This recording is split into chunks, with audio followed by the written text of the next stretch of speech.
Good morning, Lillian. Last day is Dr. Grace. Just because I'll no longer be Toronto's coroner doesn't mean I'll cease being a doctor. Of course. How are you progressing next door? My room's packed up. Only some final errands to see to. Then could I trouble you to pick up my dress from the seamstress? Of course. To think, in only a few days we'll be crossing the Atlantic for London, England. I cannot wait. I love you.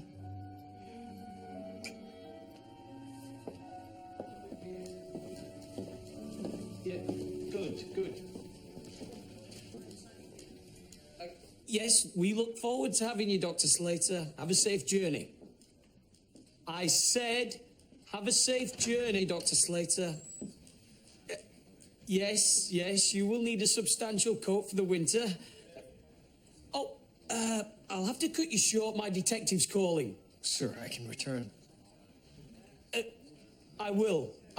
Thank you, Doctor. That was Dr. Peter Slater, our new coroner from Vancouver. He's en route. I see. Lovely man, but perhaps a bit... A bit talkative, sir. Talkative? He's got more bloody rabbit than all of Margaret's female relatives put together, Murdoch. Well, he comes highly recommended, and he is very experienced. He's deaf as a doornail, and he's worried that his arthritis will flare up in the cold. I do wish Dr. Grace would stay on. Yes, well, she's made her mind up, Murdoch. Perhaps it's for the best anyway. How do you mean? Sirs, there's been a shooting.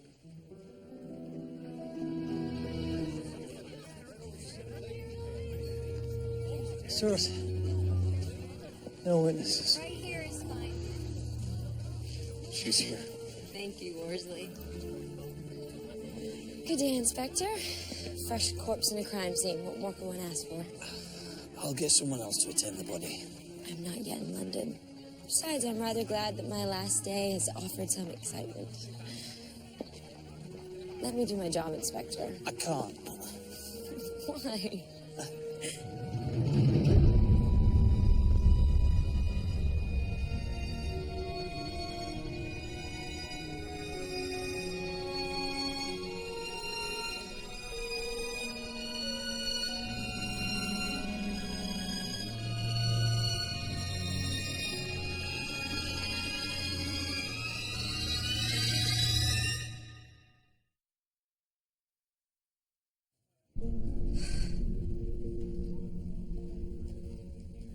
Does anyone come to mind who may have wished Miss Moss harm?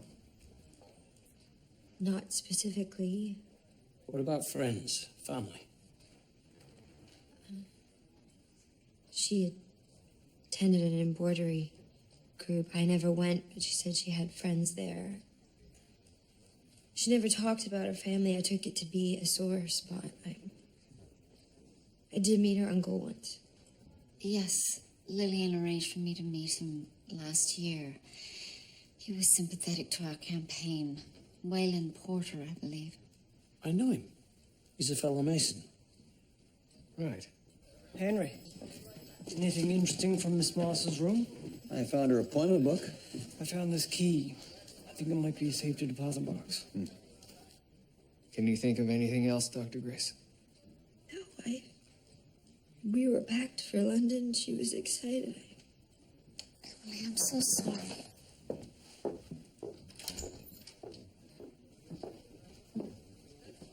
Sorry to hear about your friend, Dr. Grace. Terribly sorry, Emily. Thank you both. Will you still go to London? Henry, I'm sure Dr. Grace has plenty to think about without worrying about that. I can't decide which to take. Then bring both of them. We're starting anew, Emily. We should only take what we must. I prefer that one. You were wearing it when we first met. Oh, was I now? Mm-hmm. And not only will you bring it, but you will wear it on the boat for me. Or else you wouldn't dare to find out. Emily. You all right?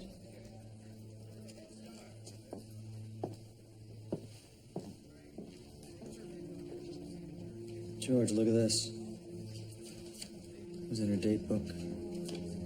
Morris Kerr, private investigator. Maybe Miss Moss was looking for someone. Thank you for seeing me, Wayland. What can I do for you, Tom? Your niece, Lillian Moss. I'm sorry to tell you that she's been murdered.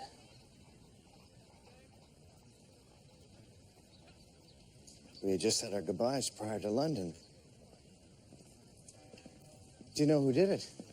I was hoping you could put me in contact with her family. I don't know her family. But you're her uncle. Well, I'm not actually her uncle. Not by blood, at least. Well, then what are you to her? Merely a friend, Tom. I'm sorry I can't be of more help.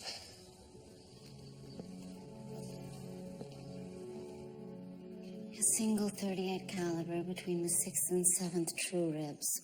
Given the presence of gunpowder residue, I say she was shot at close range. So this wasn't a random act. She was deliberately targeted. It would appear.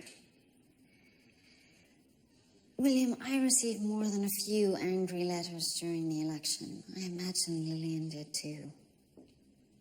Why didn't you tell me? I knew her campaign would result in rancor, but I guess I didn't take the threats as seriously as I should have. Julia, if you could send along those letters when you have a moment.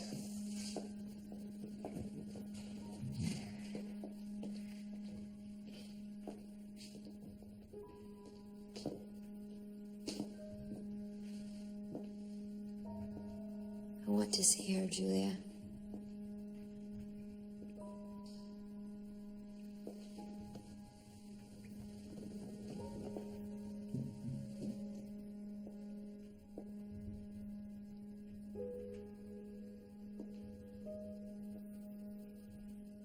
Funny, we had gone to London 4 months ago when she wanted to. None of this would have happened. There's nothing you could have done. Said you waited for me. She was targeted. If this was related to our suffrage efforts, She then just left when she asked. Emily, I know what Lillian meant to you. The inspector told you he's the only one who knows. Women's intuition. What about the others, George, the detective? No. At least not by my lips. Lillian Moss may have hired this man as a private investigator. His name is Morris Kerr. What did Mr. Kerr have to say? Nothing, sir. He appears to have vanished. Now, I did gain entry to his office, and I confiscated all his files, but there doesn't appear to be one for Lillian Moss. Nor does she appear as a client in his receipt ledger. And what about the key we found in Miss Moss's room? Were you able to find the safety deposit box for that? Not yet, sir. Were you able to glean anything from the letters Dr. Ogden received during the election? They appear to be empty threats. Thank you. Sir. Dr. Grace. I wanted to apologize for my abruptness earlier. Oh, it's not necessary. You lost somebody close to you, I understand. Any progress with the case? Not worth mentioning, but we're working diligently. You don't happen to know where Lillian did her banking, do you? The Imperial, I believe. I think she may have had a safety deposit box. We will get to the bottom of this, Emily.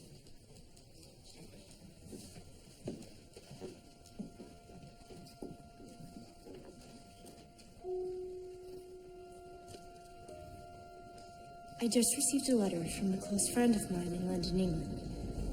A friend of hers, Mrs. Pankhurst, is forming a suffragette union, and she's just put out a call for international supporters. Oh, that's wonderful. Going there to join them could be the adventure of a lifetime. Going there? together.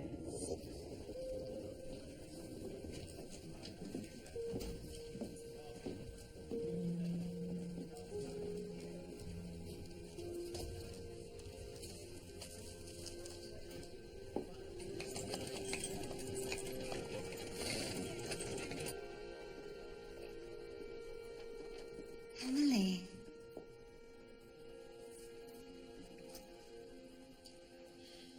When Lillian first brought up the idea of moving to London, she said that a friend had written encouraging us to join Mrs. Pankhurst's suffrage movement. Yes, I recall you telling me. Yes, but in fact, Lillian wrote to her first. Her friend didn't even respond until 3 weeks later. I shouldn't think anything of it, Emily. Perhaps there's a missing letter explaining the discrepancy. Look at the date, Julia. Lillian wrote the initial letter only after she brought up the prospect of London with me. And not only that, her friend replied saying that Mrs. Pankhurst suggested that we remain here in Toronto to continue the cause here. I suppose she was very keen to go to London. It's an understandable desire. Yes, but why did she lie to me? She made up a story and then tried to make the letters match it after the fact. Why did she lie, Julia?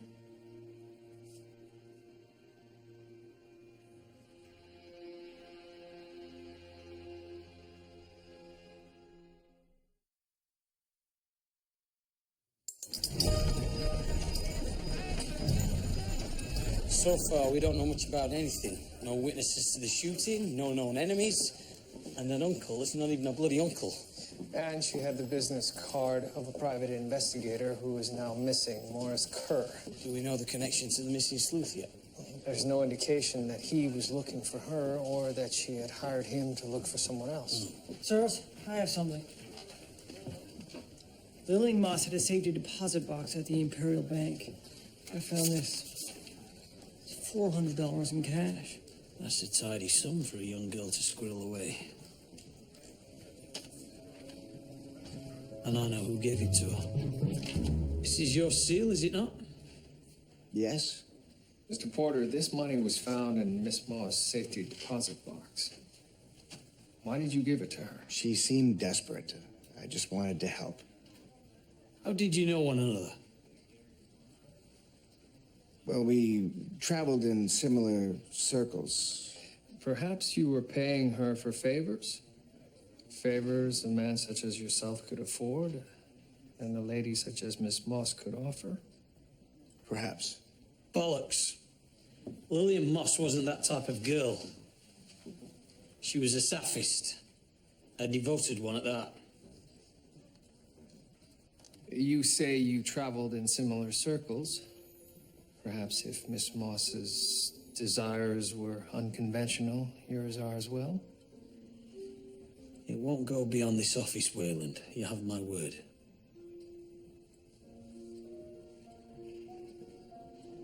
Having Lillian on my arm at the right events kept such rumors at bay.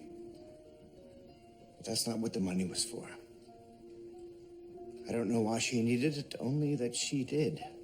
You know, we'd become good friends, and I just wanted to help. Do you recall when you gave it to her? Around 4 months ago. We attended a Christmas gala that evening. December 10th, I would say. Thank you, Mr. Porter.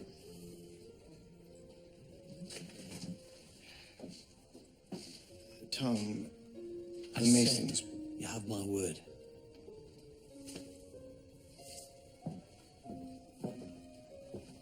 Sir, how did you know that about Miss Moss? A lucky guess.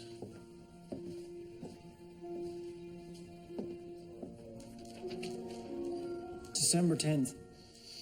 Christmas ball at the Queen's Hotel with Mr. Porter. And the next day? It just says Chartwell Pond. Nothing else. Ah, Dr. Grace, thank you for coming in. Hope I can be of some help. Doctor, please, have a seat.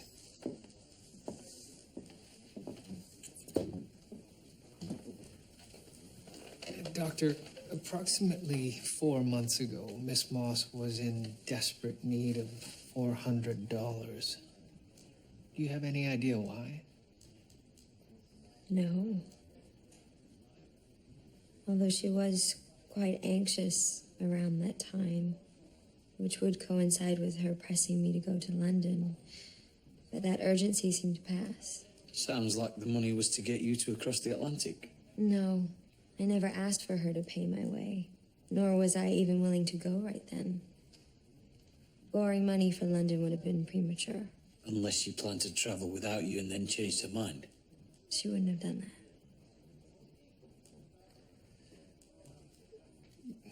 Doctor, were you aware that Miss Moss was a Sapphist? Yes, I was aware. Murdoch, why don't you look into this Chartwell business? Sir, why did you not tell us? It could be pertinent to the investigation. I don't see how it is, Detective. Well, a victim's lover is often the first person we speak to. And I suppose you would want to speak to me. Is there anything you would like to ask me that you haven't already?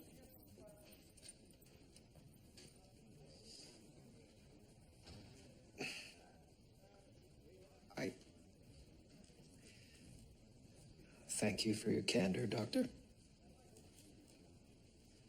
George, Chartwell Pond.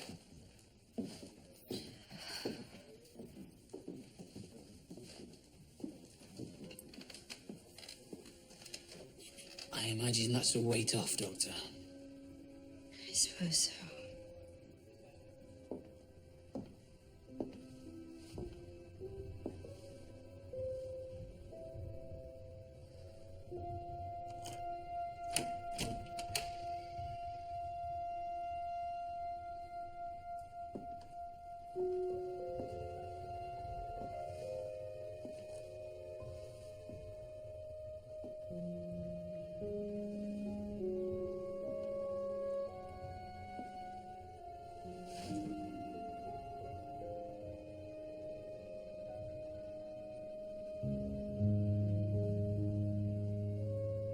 May I help you? Oh, pardon me. I wasn't expecting anyone. Who are you? Daniel Miles. I just moved in. They rented the room already. I was told it was vacant. It is. It is. My friend used to live here. I live next door. Oh. Well, very nice to meet you, Miss... Emily Grace. And welcome.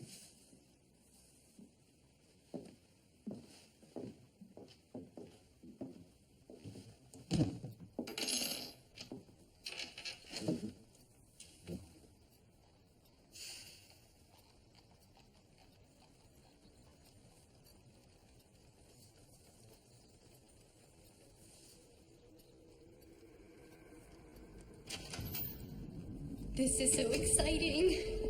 Transatlantic passage to London for a Dr. Grace and a Miss Moss on the RMS Carpathia. One might think as a wealthy doctor and his mistress when you say it that way.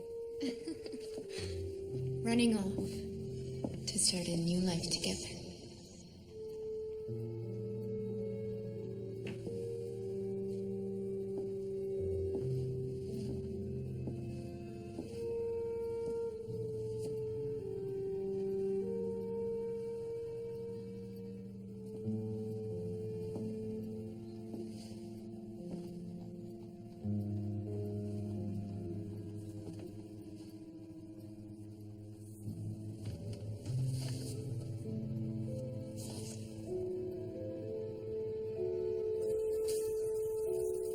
I wonder what Lillian Moss was doing in a place like this, in the dead of winter, no less. The human heart certainly is a mystery, isn't it, sir? Indeed. All that time I spent with Dr. Grace, I never would have guessed. We don't have to discuss it, George. If I don't mind. I would hate to think I did something wrong. I mean, what could Lillian possibly have to offer that I do not? Or, you know what I mean, any man for that matter. I really wouldn't know, George. I suppose men do tend to be brutish, uncouth creatures, as where women tend to be refined, caring. They certainly smell better. Yes. In fact, if you think about it in those terms, it's a wonder all women don't choose to be with other women. Well, for one, George, we would perish as a species. Unless, sir, in the future, we devise a way to procreate without the man. Without the man actually having to... I really don't think that's possible, George. Yeah. Sir, look here. A boot. I suppose there's any number of ways a boot could have gotten here. It's an awful weight, though, sir. The foot's still in it.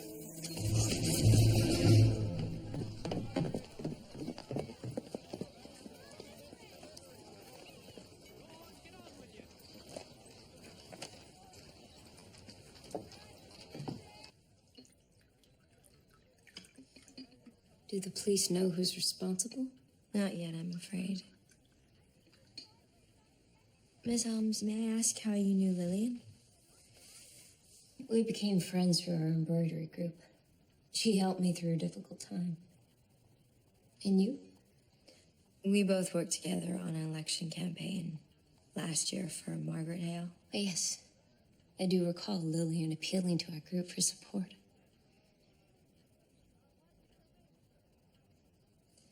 I should give you some privacy to open her letter. Stay. You must be curious. It's a wonder you didn't open it yourself.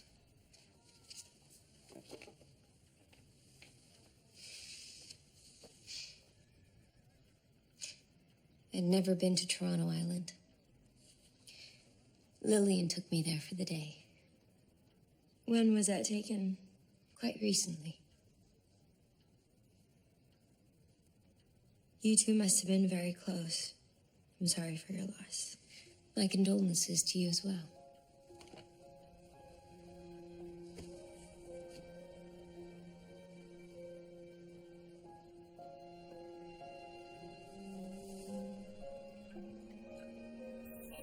As you can see, George, the boot has water damage. So it's been in there some time then. When a body decomposes, the extremities usually detach first. It was likely dragged off by an animal of some sort. So the smell is unbearable. Sounds like they found something, sir.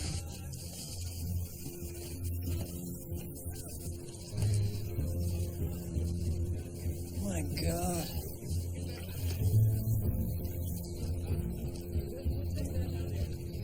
Good job, lads. There's a calling card, sir. Look who it is. Morris Kerr, our private investigator.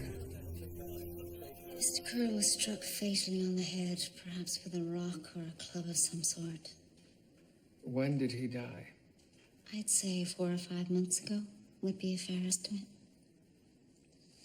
Her date book places her at the scene of the crime around the time that Mr. Kerr is said to have perished. That coincides with her wanting to leave Toronto. Do you think Lillian killed him, Detective? There's a strong possibility.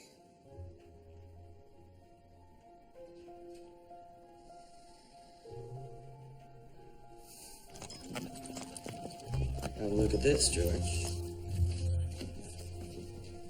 That's her, Henry. It's Lillian Moss. But it's filed under Miss Helen Walker, 868 Jarvis Street. I'll let the detective know.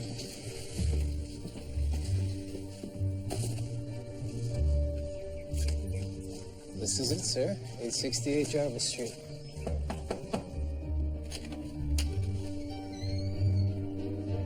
You again. Mr. Porter, we found your address in a private investigator's file linked to Lillian Moss. Well, Miss Moss did live here for a short time. Why didn't you bloody mention that before? How long ago? About a year ago, she was new to Toronto and needed somewhere to stay. Do you know where she lived prior to that? No, she never said. Do you know Helen Walker? No, but that name is familiar. How so? Several months ago, a man came here looking for a Helen Walker from Port Credit. He came by twice, in fact. Is this him? Morris Kerr. Yes, I believe it is. You know what this means? Helen Walker and Lillian Moss could be one and the same.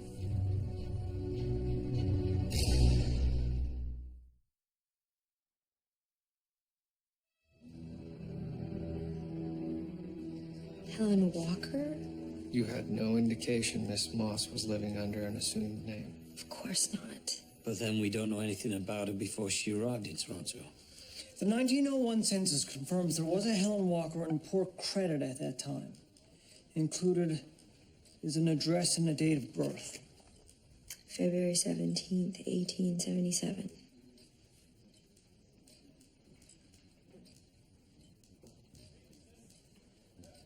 We're taking a trip to Port Credit, Mill Mucker.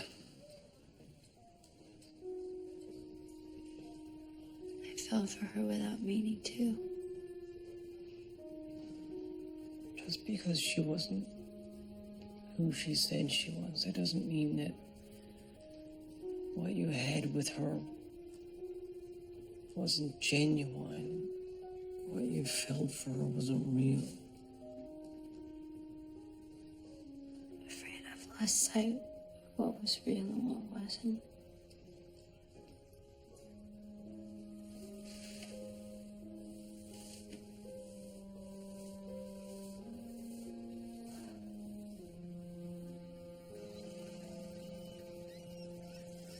Miss Walker had been renting my coach house here on the property until just over a year ago. This Helen Walker? Yes, that's her. What sort of trouble is she in now? Well, she's been murdered. Oh, well, that's fitting. What do you mean by that? Whatever ills befell her were earned twice over. Get to the point. She seduced my sister into a perverted relationship. When Gladys came to her senses and tried to end it, Helen Walker killed her, along with her husband, Joe. Was this investigated? Constable Conroy could barely be bothered to look into it. But I know what she did.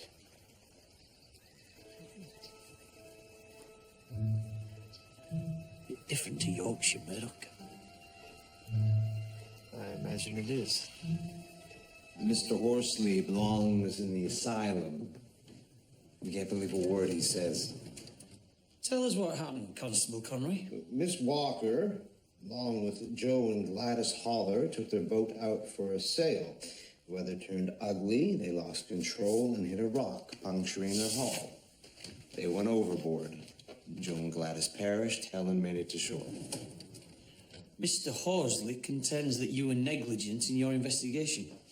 Joe Holler was a childhood friend.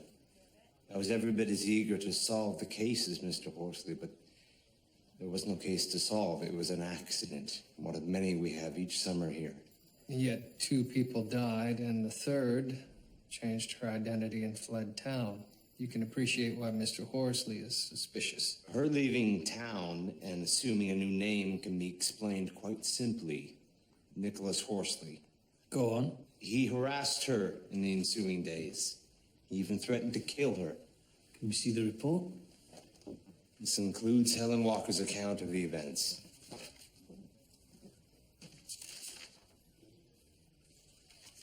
Where's the rest? As I said, it was cut and dried as far as I was concerned. look at this. Ideal sailing conditions. Ideal. And I'm to believe that Helen swam back to shore, but not Gladys or Joe? That's ridiculous. She killed them. Did you present this evidence to Constable Conroy? Oh, repeatedly. Case closed, he says. Where are you leading us, Mr. Horsley? You said you wished you could see the boat, Detective Murdoch. Well, this is what I was able to salvage from the Gladys. The Gladys? Named after my sister by our father. Pieces of her started drifting ashore weeks later, a mile down the coast. Constable Conroy said this boat hit a rock and sank. That's right. These slats are broken in the opposite direction. Here, here, and here. The hull was punctured from the inside, not the outside. I knew it. After Helen killed them, she scuttled the ship and set it adrift to sink far away. That doesn't necessarily prove that she killed them. Actually, sir, it might. There's blood on this sailcloth. I'm terribly sorry about this, Dr. Grace, but Lillian may have murdered 2 people in Port Credit last year. She was in a relationship with a married woman named Gladys Holler. When Mrs. Holler had enough of the tryst, she tried to put a stop to it. According to Mrs. Holler's brother, a Nicholas Horsley, Lillian didn't take well to being abandoned. So she contrived a final boat trip and murdered Gladys and her husband, Joe Holler. After she'd done the deed, she rolled the bodies overboard. She then scuttled the boat, swam to shore, and reported the incident to the police as an accident. Are you sure, William? Fatal boat accidents happen frequently. There was no poor weather that day. The lake was perfectly calm. The blood was found on the sailcloth, and the wood splintered in the opposite. Fine, Detective. I believe you. I'd rather not hear anymore. Emily. It's about to upset my entire life to be with a murderer. There's nothing you could have done. What confuses me is that I still love her, even though I so badly want to hate her.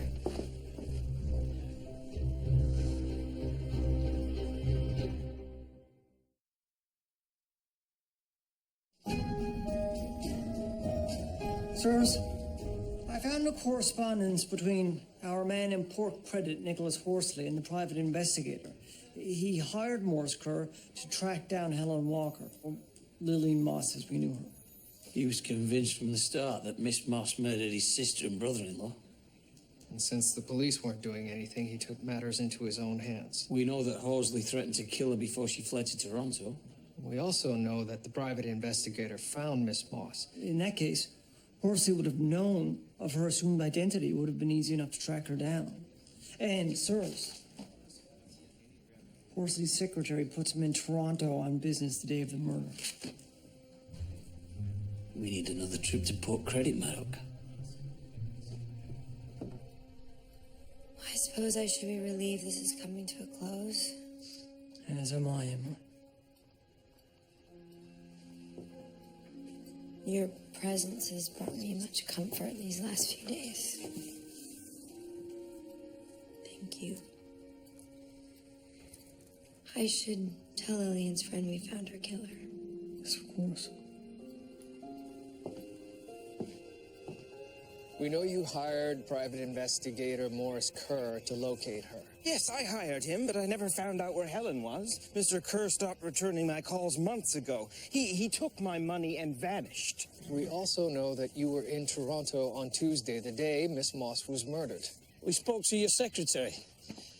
She said you were there looking at your factory that day.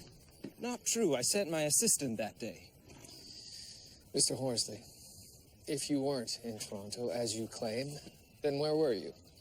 Here in Port Credit at the local police station, trying to convince Constable Conroy to look at the evidence again.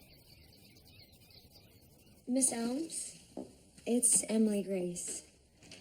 I have some news for you about Lillian. May I visit? See you shortly.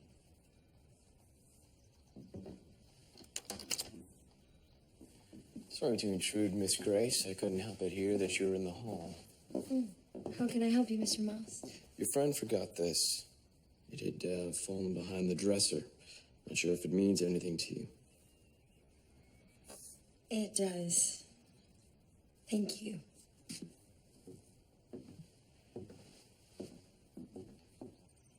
And you're certain Nicholas Horsley was here Tuesday morning? Harassing me to reopen the Holler case. Of course. He wasn't in Toronto the day Miss Moss was killed. Sorry to disappoint you, gentlemen. Explain to me how some crackpot comes nearer to solving a double murder than a copper. And I take great offense to any suggestion of negligence. Joe Haller was a lifelong friend. Nobody would want to see his murder avenged more than me. Constable, you've now provided us with your very own motive for wanting Miss Walker dead. I was here the morning she was murdered in Toronto. Horsley told you so himself. The boat accident was a terrible tragedy, and I'll forever regret I was not able to recover the body. Body? Excuse me? You said recover the body, singular. Yet by your own account, there were 2 victims. Are you now saying there was only 1? An innocent slip of the tongue. Perhaps not so innocent. Constable, did either Gladys or Joe Haller survive? No. Stop right there, Constable. You're lying. You've been lying all along. What are you hiding? Constable, you failed to investigate. You ignored key evidence, which I'm certain your superiors would be very interested in. Now, I suggest you tell us what happened.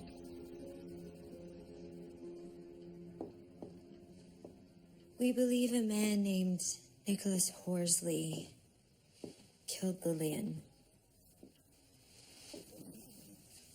He was the brother of Gladys Haller, one of her victims. Are you certain? The police are in Port Credit arresting him as we speak.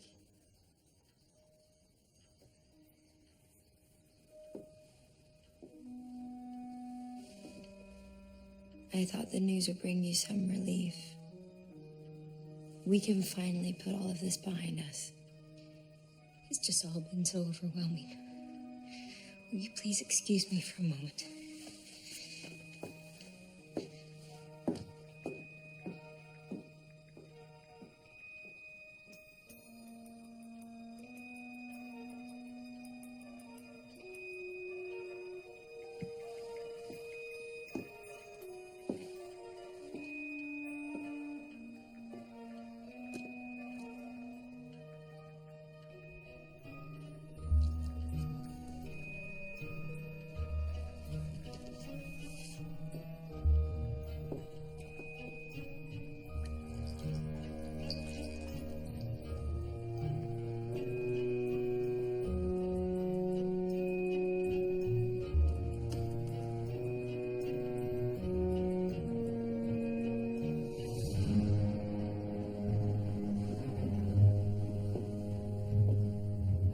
George, Nicholas Horsley is not Miss Moss's killer.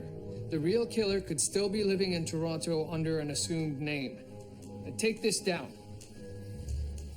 Right. I'll have a look through Morse Kerr's files and see what I can find, sir.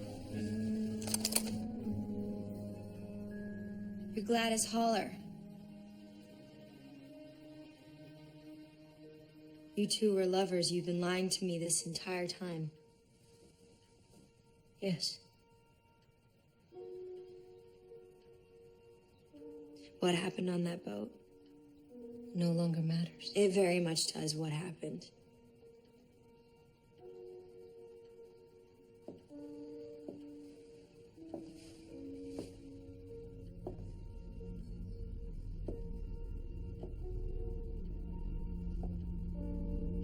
My husband, Joe, insisted the 3 of us go for a sail. What Helen and I didn't realize is that he had discovered we were lovers. But after a couple of drinks, I fell asleep. I awoke to a scream. Joe was strangling Helen. He was in a rage. You killed him. I picked up an oar. from behind. I broke Joe's head open.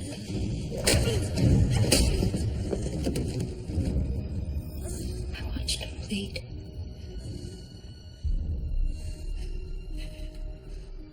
Face down on my boat. That monster, he was still breathing. And not for long. Helen and I rolled the body overboard. You saved her. She saved me. We knew the police wouldn't believe what really happened. Helen convinced me to disappear. She then staged the boat accident. Told the police I died too. I was to start a new life elsewhere. We were never to see each other again. But I couldn't stay away from her. I had to see her. You found her in Toronto and resumed the relationship.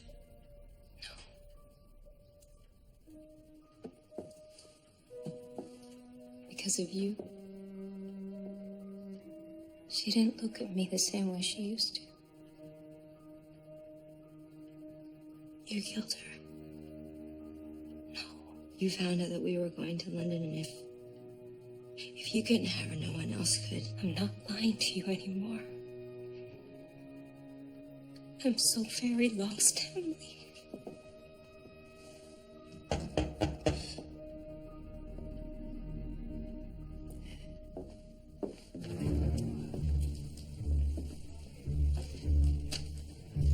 Oh my God. Emily.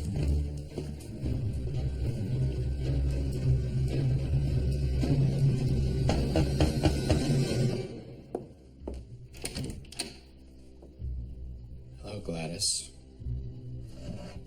Joe. You're alive.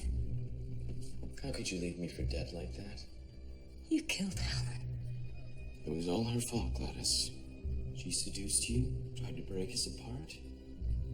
You're going to kill me too? No, Gladys. I'm here to take you back. To start over together.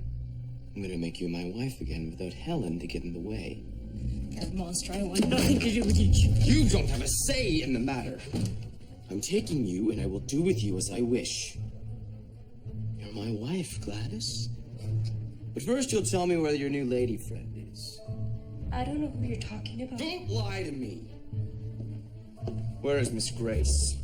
I know she's here. That's how I found you. I followed her. She's gone.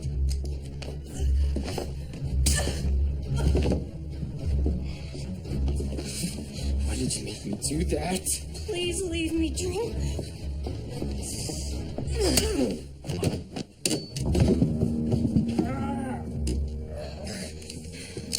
Tell me what you did to Lillian. Don't, Emily. Tell me! Now! I've been looking for her a long time. I didn't need anyone else knowing I was alive. And your Lillian, or whatever she was calling herself, sure was surprised when I found her. Hello, Helen. I thought you were dead.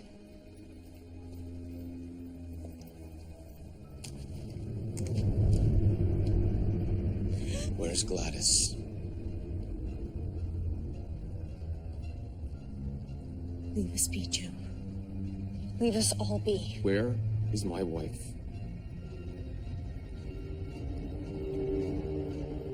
Suit yourself. I'll find her.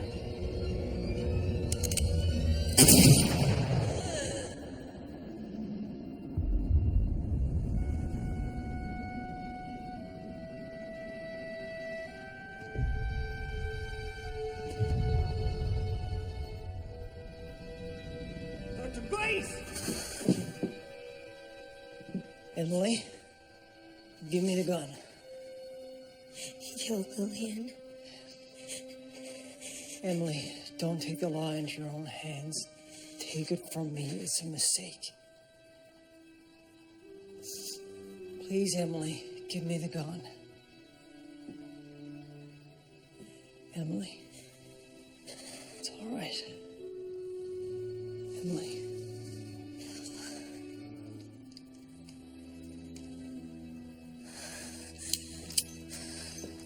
You're under arrest.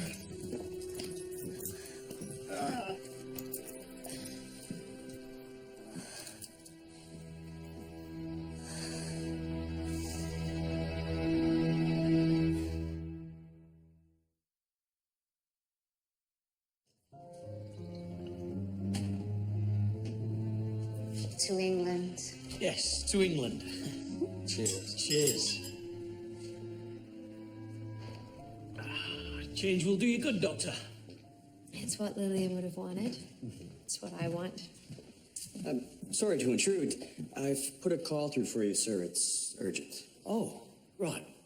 Well, if this takes some time, please remember, your heart will mend. Good luck. Thank you, Inspector. You know, I've always wanted to visit London.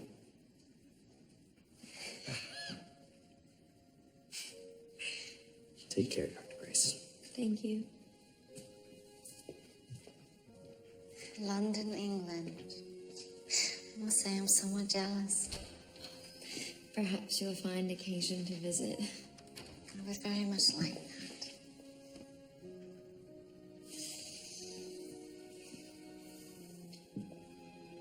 Doctor. Well, You made me better at my job, Detective. I can say the same about you.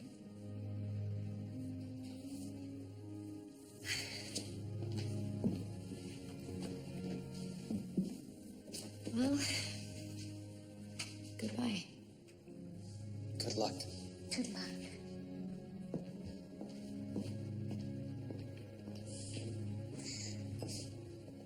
We have a spotted bother, Murdoch. What's that? We have a body on the way. When does Dr. Slater arrive? It is Dr. Slater. The old codger kicked the bucket on the train. Oh, my. It would appear we are in need of a coroner, then.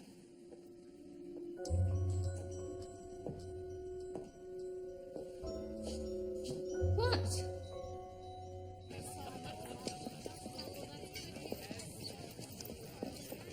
Would you like to drive? I would rather you do, George.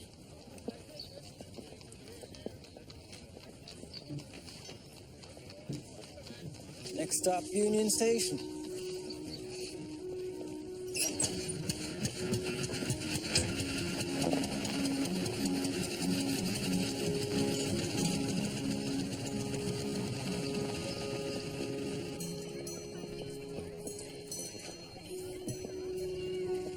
So, I suppose this is it. I suppose it is.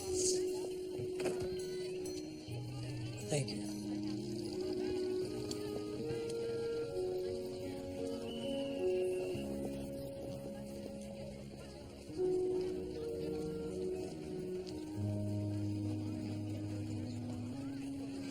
You have to let go, Emily. But what if I don't want to, George?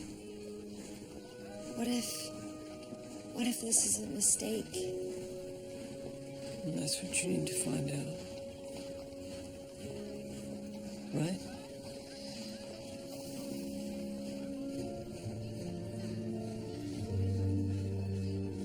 Goodbye, George Crabtree.